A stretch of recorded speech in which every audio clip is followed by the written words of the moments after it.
Now listen to me. See, one thing I've learned about men, and I've been one my whole life, is this: we don't miss what's always there. If you're constantly calling, texting, checking in, explaining yourself, proving your love, you're not giving him a chance to feel your absence. And absence is powerful. Stop being too available. Create space. Let me tell you something that most women don't realize. When you are always available, you remove the opportunity for a man to feel your value. I'm not saying don't care. I'm not saying ignore him. I'm saying stop making yourself so accessible that he never has to wonder about you. Because the moment a man stops wondering, he starts relaxing. And when he relaxes too much, he stops pursuing. See, men are wired to pursue what feels meaningful. If he texts you and you respond in 2 seconds every single time, if he calls and you drop everything no matter what you're doing, if your entire schedule shifts around his availability, you're teaching him something. You're teaching him that your world revolves around him. And once a man feels like he's the center of your universe too early, he stops working to stay there. Creating space is not a game. It's not manipulation. It's balance. It's you having your own life. It's you being busy sometimes. It's you saying, I'll call you later. I'm out right now, and actually meaning it. That space creates curiosity. Curiosity creates thought. And thought creates missing. When a man doesn't hear from you like he used to, his mind starts moving. Who is she with? Why hasn't she texted? That mental engagement builds emotional attachment. Silence, when used correctly, is powerful. It forces him to feel your absence instead of being comforted by your constant presence. But here's the key: the space has to be real. You can't create space while secretly obsessing. If you're sitting at home staring at your phone, counting minutes, checking his social media, you're not powerful, you're anxious. Real space comes from genuine independence. You're out living, you're improving, you're focused, you're happy with or without his attention. And let me explain something else. When you're too available, you remove mystery. Men are attracted to mystery, not confusion, not drama, mystery. There's a difference. Mystery is when he doesn't know everything about your day. Mystery is when you don't over-explain every thought and emotion. Mystery gives him something to discover over time. Space also allows him to invest. If you're always the one initiating conversations, planning meetups, keeping the connection alive, he never has to put in effort. And what a man doesn't invest in, he doesn't value deeply. When you step back, you give him the opportunity to step forward. If he wants you, he'll move. If he doesn't, that space will reveal the truth. And that's the part people don't like to hear. Creating space doesn't just make him miss you, it also exposes his level of interest. If you pull back and he leans in, you know he cares. If you pull back and he disappears, you just saved yourself months of confusion. Space creates respect. It shows that your time is valuable. It shows that your life is full. It shows that being with you is a privilege, not an automatic right. And when a man understands that access to you isn't unlimited, he pays more attention, he listens more, he values the moments more. So stop being too available, not to punish him, not to play games, but to protect your energy and allow the natural rhythm of attraction to work. Because when you create space with confidence, you don't chase, you attract. Focus on your own growth and happiness. Let me explain something clearly. A man is deeply attracted to a woman who has her own mission. When your whole world becomes about him, you slowly lose the very thing that made you attractive in the first place. See, before he met you, you had goals, hobbies, dreams, friends, passions. You had a life that was moving. That independent energy is what pulled him in. But the moment you drop all that just to center him, the dynamic changes. Men are inspired by women who are going somewhere. When you focus on your growth, whether that's your career, your education, your fitness, your faith, your creativity, you radiate purpose. Purpose is magnetic. It tells him, I'm valuable with or without you. And when a man feels that he steps up differently, happiness works the same way. If you rely on him to make you happy, that becomes pressure. Now he feels responsible for your mood, your energy, your emotional stability. That's heavy. And when something feels heavy, people slowly back away from it. But when you generate your own happiness, when you laugh with your friends, enjoy your routines, build your dreams, and genuinely feel fulfilled, he doesn't feel pressure, he feels curiosity. He starts wondering how he can be part of that happiness instead of being the only source of it. Here's something most people don't understand. When you're busy building yourself, you naturally create space without even trying. You're not ignoring him, you're just occupied. You're not sitting around waiting for a text because you've got things to do. That subtle shift in energy changes everything. Your conversations become lighter. Your responses feel relaxed instead of anxious. You're not asking, why didn't you call? Because your life didn't pause waiting for it. And let me tell you what happens next. When a man sees you leveling up, he feels two things: admiration and urgency. Admiration because he respects ambition, urgency because growth means options. The more you evolve, the more valuable you become, not just to him, but to the world. And deep down, he knows that if he doesn't step up, someone else might. Growth also strengthens your confidence. When you accomplish things on your own, you don't cling. You don't beg. You don't tolerate nonsense. Confidence makes your standards solid, and solid standards command respect. A man can sense when a woman knows her worth. She doesn't argue for attention. She doesn't compete for validation. She simply continues growing.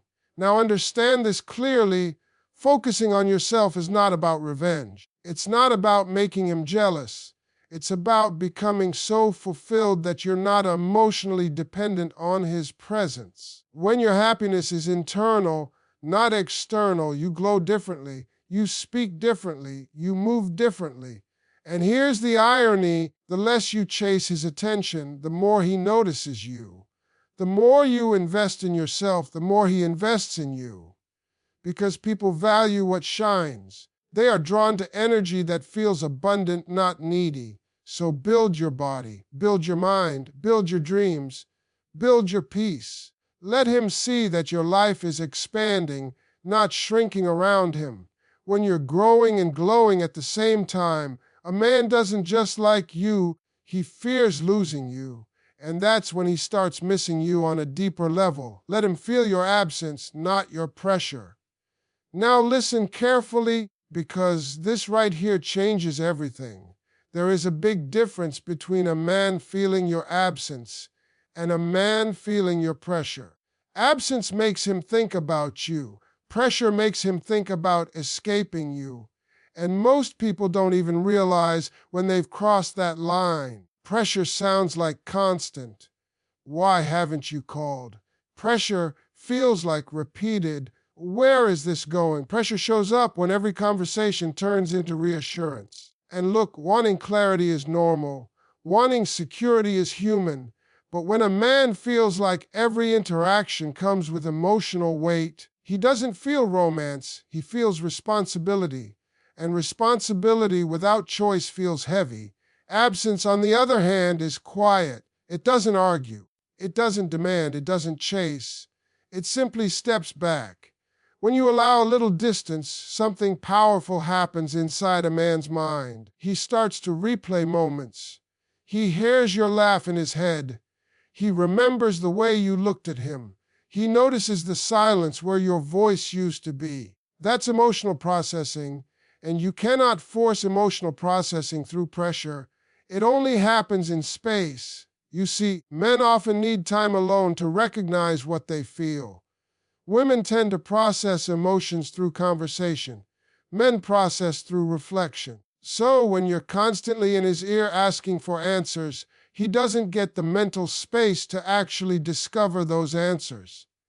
But when you step back, when you stop over-explaining, when you stop trying to control the outcome, his mind gets room to wander.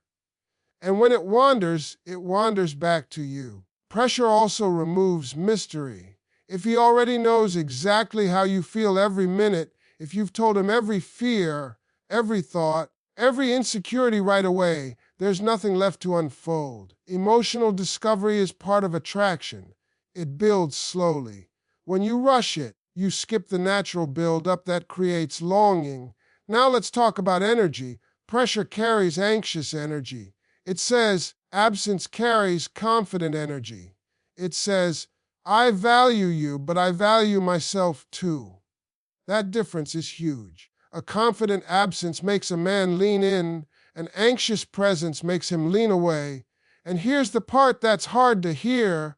Sometimes you don't even have to say anything. Just reduce your availability slightly. If you used to text all day, pull back a little. If you were always the one initiating plans, pause and see if he steps up. Not as a test, but as observation. When you stop over-functioning in the connection, you give him space to show his effort level.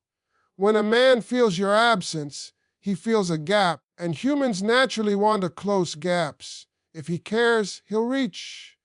He'll call, he'll initiate, he'll start asking questions. If you're constantly filling every silence before he has the chance to feel it, he never experiences that gap. And if there's no gap, there's nothing to close. Absence also protects your dignity. When you're not pressuring someone to choose you, you're allowing them to choose freely. And when a man chooses you freely, that's real commitment energy, not obligation, not guilt. Choice. Another thing, when you remove pressure, your conversations become lighter. You're not secretly measuring every word. You're not turning simple texts into deep emotional evaluations. You're relaxed. And relaxed confidence is attractive. It feels safe. It feels mature. But this only works if your absence isn't dramatic. It's not about blocking him, posting emotional quotes, or trying to make him jealous. That's reaction. Real absence is calm. It's subtle. It's you continuing your life without theatrics. And let me tell you something powerful. When a man finally feels that you're not clinging, not demanding, not pushing, when he senses that you're steady and self-contained, that's when he starts questioning his own feelings. Because now, instead of defending himself from pressure, he's exploring his desire. So let him feel your absence, not your pressure. Let the quiet do some of the talking. Let the distance create clarity. Because when you stop trying to force emotion, you give it space to grow naturally. And what grows naturally lasts longer and feels stronger. Maintain standards and self-respect. Let me tell you something straight. A man will only respect you at the level you respect yourself. If you lower your standards just to keep him, you might keep him physically around for a while, but you will lose his admiration. And once admiration fades, attraction slowly follows. Standards are not about being difficult.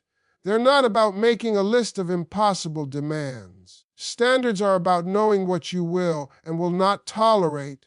It's about deciding, before emotions get involved, how you expect to be treated. Because when feelings take over without boundaries, people accept things they never should have accepted. Self-respect shows up in small moments. It shows up when he cancels last minute and you don't pretend it's okay if it's not. It shows up when he speaks to you in a tone you don't like and you calmly address it. It shows up when you don't chase someone who clearly isn't putting in effort. Every time you choose dignity over desperation, you increase your value in his eyes. Now understand this clearly, men test boundaries, sometimes without even realizing it. Not always in a malicious way, but to see what's acceptable. If you laugh off disrespect, he learns that disrespect is allowed. If you accept inconsistency, he learns that inconsistency has no consequences. But when you hold your standards calmly and consistently, He learns that access to you requires maturity. And here's the truth most people avoid: when you don't have standards, you become easy to take for granted. If he knows you'll always answer, always forgive, always adjust, always stay no matter what, there's no urgency to do better. Comfort without accountability creates laziness. Standards create structure. Self-respect also means you don't compete for attention. If he's entertaining other women and you're trying to outshine them, you've already lowered your position. A woman with self-respect doesn't compete, she observes. If a man wants variety more than commitment, she lets him go find it. That quiet confidence is powerful. It says, I know what I bring. If you don't see it, that's your loss. Maintaining standards requires emotional control. You can't explode every time something goes wrong. That's not strength, that's instability. True self-respect is calm. It's steady. It's saying, this doesn't work for me, without yelling, begging, or threatening. A man feels that steadiness, and it commands attention. Another important thing: standards protect your time. Time is the one thing you cannot get back. When you entertain mixed signals for months, hoping he'll change, you're investing energy into confusion. Self-respect says, if you don't know what you want, I do. And sometimes that means walking away from potential because it doesn't align with your peace. Here's something powerful. When a man realizes you're willing to walk away rather than tolerate less, he sees your strength. And strength is attractive, not attitude, not arrogance. Strength, the kind that doesn't shout but doesn't bend either. Self-respect also means you don't over-explain your worth. You don't have to convince someone to value you. Either they see it or they don't. And if they don't, forcing it won't create genuine appreciation. When you stop trying to prove yourself, you shift the dynamic. Now he has to prove he deserves access to you. Standards are also about consistency in your own behavior. If you say you won't tolerate something, but then you allow it repeatedly, your words lose weight. A man listens more to your actions than your promises. If you calmly enforce your boundaries, he understands that you mean what you say. And let's be honest, maintaining standards might cost you some people. Everyone won't rise to meet them. Some will fall away. But the ones who stay will treat you differently. They'll approach you with intention. They'll move with clarity. They'll value your presence because they know it's not automatic. When you operate from self-respect, your energy changes. You don't chase validation. You don't settle for crumbs. You don't shrink to make someone comfortable. You stand firm in who you are and what you expect. And when a man feels that firmness, he understands one thing very clearly: losing you would not be easy to fix. That realization is what creates deeper effort, stronger commitment, and real admiration.